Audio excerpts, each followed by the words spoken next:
Hello friends, आज मैं आपको स्टिकी नोट्स का कुछ यूज़ दिखाऊंगी। जैसे कि आप ये देख सकते हैं, ये बुक है। इसके ऊपर मैंने जैसे ये 3 4 लिखा हुआ है, तो आप चैप्टर वाइज ऐसे डाल सकते हैं नंबरिंग, या फिर आप किसी चैप्टर की स्टार्टिंग में नाम लिख सकते हैं, या फिर जैसे इस पूरी बुक में सिलेबस के हिसाब से 4 यूनिट्स थे। जैसे ये देखिए, यूनिट नंबर 2 चल रहा है, तो ये पूरा पूरा यूनिट वाइज जितनी रहेंगी चीज़ें वो एक साथ यहाँ पे। अब जैसे मैं इसमें खोलूँगी तो देखिए मैं सीधे यूनिट नंबर 3 पे चली गई, जैसा कि आप ये देख सकते हैं। और यहाँ से ये देखिए यूनिट 3 लिखा हुआ है और यहाँ से शुरू है। तो आप इस तरीके से इसका इंडेक्स का यूज़ कर सकते हैं। फिर आगे देखिए दूसरा यूज़, जैसे कि आप कोई पैराग्राफ पढ़ रहे हैं, उसमें कोई इंपॉर्टेंट पॉइंट दिया हुआ है, कोई नंबर दिया हुआ है, कोई फैक्ट दिया है जो आपको याद करना हो, तो आप इस तरीके से लिख सकते हैं। इससे क्या होगा कि आपको ये स्कूल में या जब आप कहीं भी एग्ज़ाम में मेंस एग्ज़ाम लिख रहे हैं तो आप इन पॉइंट्स को मेंशन कर सकते हैं। जैसे यहाँ पे देखिए मैंने हाईलाइट कर दिया, तो ये छोटी सी चीज़ें मैंने यहाँ पे लिख दी। तो इससे क्या हो रहा है कि इस पैराग्राफ में अगर कोई इंपॉर्टेंट फैक्ट था, डिटेल था, तो वो यहीं पे मेंशन हो गया और इसे आप फिर यूज़ कर सकते हैं अपने एग्ज़ाम में। फिर इसी तरीके से और देखिए, अब जैसे कि क्या हो रहा है, causes of wastage and stagnation. तो जैसे क्या होता है कि किसी चीज़ की कोई एडवांटेज है, डिसएडवांटेज है, तो उसमें बहुत सारे पॉइंट्स होते हैं।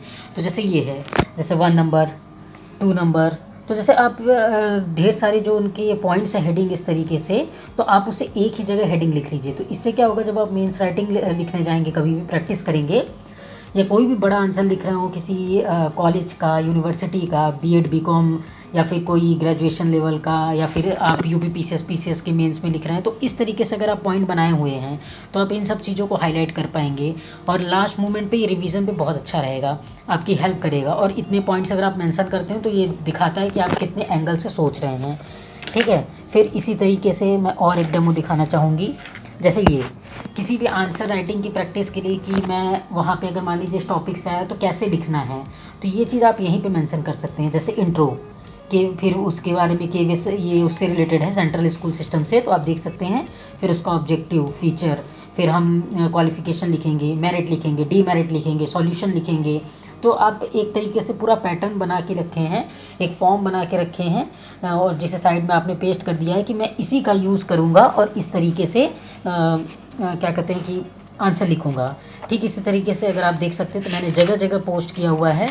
आप इसको इसी तरीके से पोस्ट इट को चिपका सकते हैं और यूज़ कर सकते हैं। ठीक उसी तरीके से अगर आप यहाँ पे देखेंगे तो इंट्रो, फीचर, एम, रिकमेंडेशन। अब जैसे कोई कमेटी या कुछ भी रिकमेंडेशन दी है तो आपको पूरा एक साथ तो याद होगा नहीं, तो इसी तरीके से अगर आप सिर्फ हेडिंग हेडिंग लिखेंगे और इसे आप बार बार रिवीजन करेंगे, या आप एग्ज़ाम के टाइम में इसको रिवीजन करेंगे, तो ये आपके लिए ईजी हो जाएगा। तो ये मेन हेडिंग हो गई, ये सब हेडिंग हो गई। तो इस तरीके से आप बना सकते हैं। फिर इसके बाद आप इस पोस्ट इट का यूज़ कर सकते हैं। जैसे मैंने बताया कि आप एक साथ एक जगह लिस्ट बना सकते हैं। तो जैसे पहले दिखाया था कि आप या तो पॉइंट वाइज लिखिए, या तो आप इस तरीके से फिगर बना के पूरी चीज़ें लिख सकते हैं और लास्ट मोमेंट पे रिवाइज कर सकते हैं। Thank you.